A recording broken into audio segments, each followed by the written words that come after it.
they start talking about how much can that farm really grow? I talked to the person and they said it can get all these yields, and sometimes they're pretty close.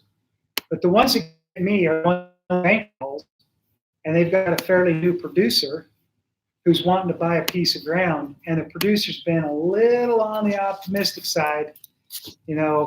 200 bushel wheat, 10-ton hay, 40-ton corn, 50-ton beans. What I'm saying, those kinds of things. You got to budget on that low side of things, but you need to know the productive capacity of your land so that you can accurately. And if you don't know that, we can help you. Like, for example, if you're looking at buying a piece of ground that's maybe not right next to your 400 weight potatoes in your own county. Well, I would offer, if you're growing 400 weight potatoes in your own county, you're probably not going to be growing potatoes or 50 bushel corn or 100, probably like 125 bushel corn, I think is, things like that. So you need to use current data when you're looking at some of this kind of stuff. So no single factor. It's kind of like your marriage.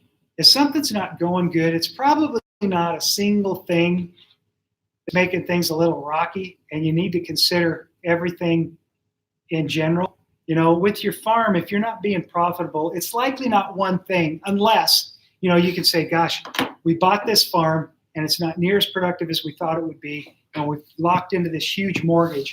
Some of those kinds of things are pretty easy to identify, but most of the time it's not going to be quite that easy.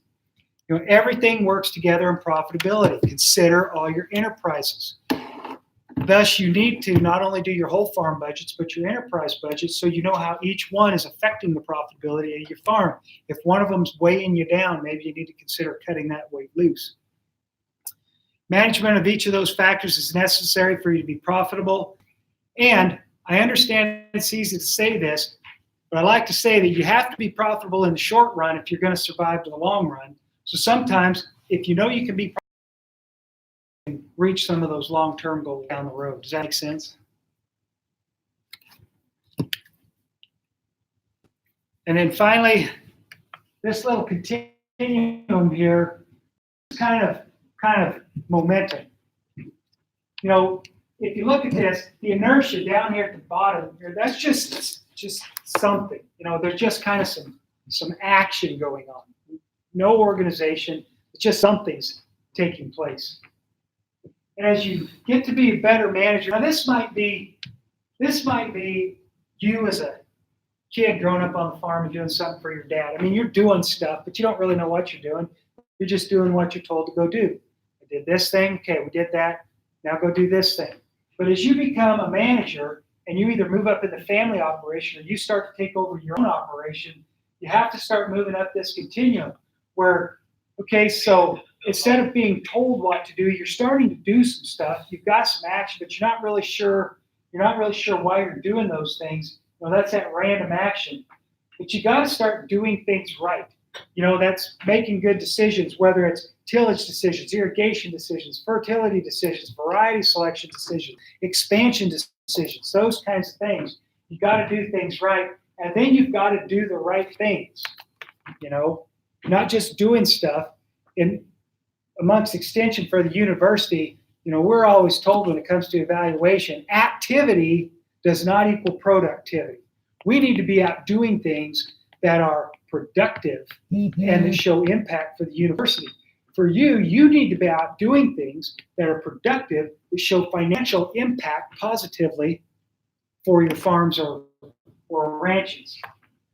And then when you get to the top there, you're doing the right things right. You know what needs to be done. You're evaluating your records. You're paying attention to the trends, and you know why you're doing. You have thought through those decisions, and you've made the right decisions to keep your farm profitable. If you're running around down in here all the time, just kind of doing something but not really sure why, your farm will never be profitable. In fact, chances are you probably won't be farming for very long if you're doing that kind of stuff. And it's kind of like they say, good decisions come from experience, and experience comes from bad decisions. Farming's no different than that. So with that, are there any questions?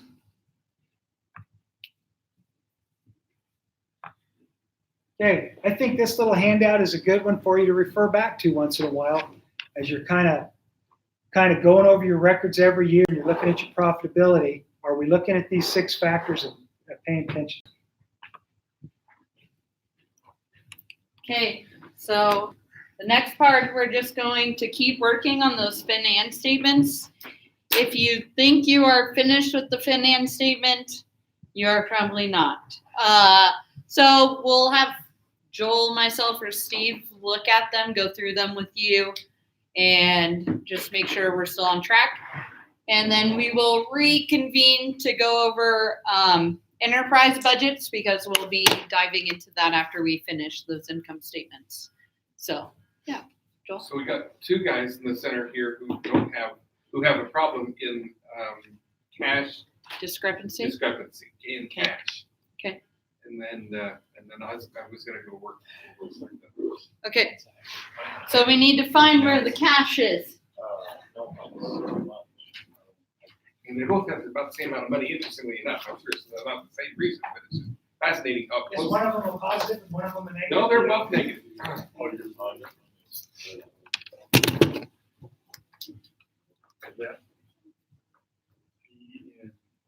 This section for that. Joel actually got a chance to look through yours. This is right. No.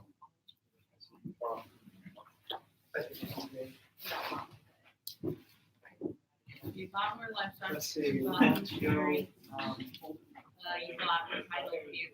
And yes, you didn't sell me. How's it going, kids? You know what we're doing. And we want to go to, We do. Pretty sure of that. Okay. well, I did financial analysis. Now to,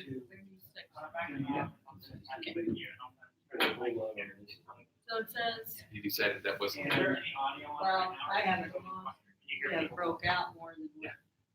I would guess you have pretty good records, because every time I work here with you, you've got a list. what we're looking at here. You know what you've done. Okay. So let's Well, thanks for put those tuning in this to watching for a as second. closely as we can. If we just don't want to find a place for it, we can detail it in miscellaneous. You can make a list in miscellaneous if you want, so then you can recreate that every year.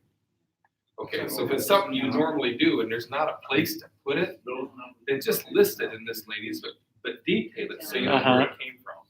Then you can do it from year to year as you keep going on. this. Okay. All right. Well, yeah, I'll keep working on it, and I might send you a test from my office at some point. But anyways, thanks for watching it. All right. Thanks. They may, but they Yeah. probably don't break it out much further. Yeah, than he's this. excited to be on camera. Because this is about Bill. All right, Grant. Well, if you need anything, let me know. We'll talk to you later. You can have it fill out the taxes. It'll fill out a Schedule F Oh, for you from here. At least, at least it'll get started. It'll be all. Well,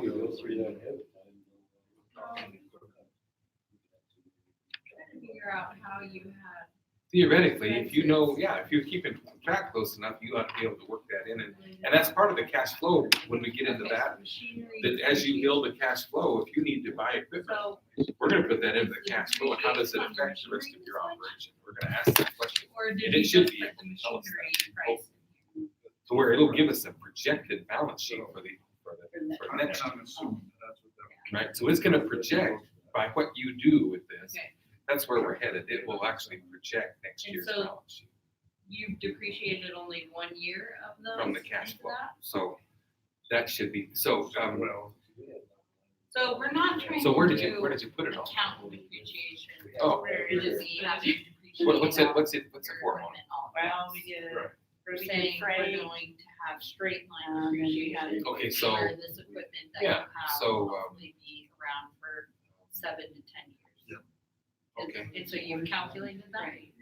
And there's no, let's go back. I just want to see if there's, isn't there any place? We definitely Is it, wouldn't it's a have crop this number. expense, right? yeah, it's what, So let's go back. Yeah. freight on hauling the grain to the planting. I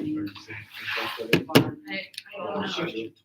Okay, so another thing you could do is, call that a marketing cost. Because you pay that because you market it. So it's down at the bottom, just above miscellaneous. Oh, right. And then detail it inside of marketing. That's what we do with milk. Hauling is a marketing cost. So go ahead and put freight in there. You do it. Oh, I can type it if you want me to type it. Not that I can spell. I run out of time, so it's like, where's the list? Okay, so freight, how much is it? So all this equipment is what ends up to that 181 or 500, right? I would look at that. Or 202. Okay. 181 is gonna be So let's give ourselves a, 5, I'm gonna give us a, 50. Probably one So if you bought this in 19. Okay. so here's a calculator we can use. Okay, so the first one was, $3,521. I mean, you 25, can't 21? do 1 year, Plus, is that right? yeah, and then the next one was, So, 2,622.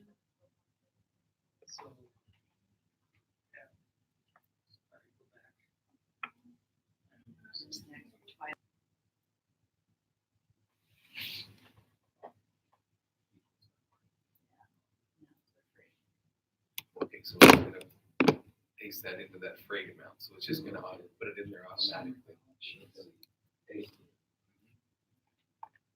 So you can do that. So now, what else do you want to do? Okay, then we had, well, let's see, we had. In 19.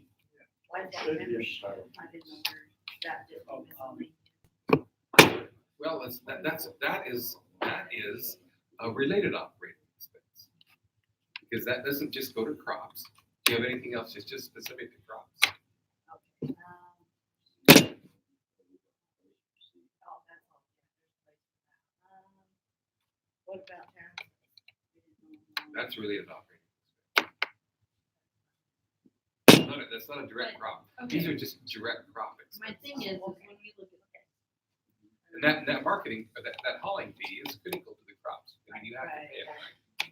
Yeah, we're, that was. And that's a marketing cost. Differences, you know. So let's put that in there too.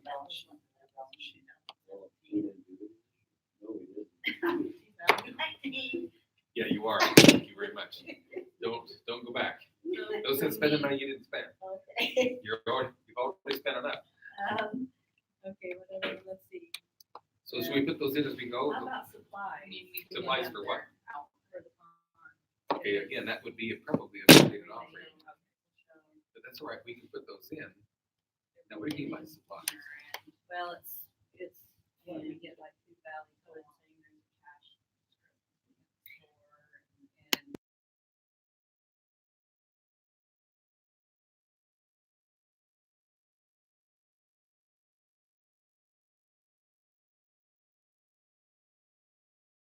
The sheet that has the two, and it does the check over there, go in and enter. So you got miscellaneous down here. What's this?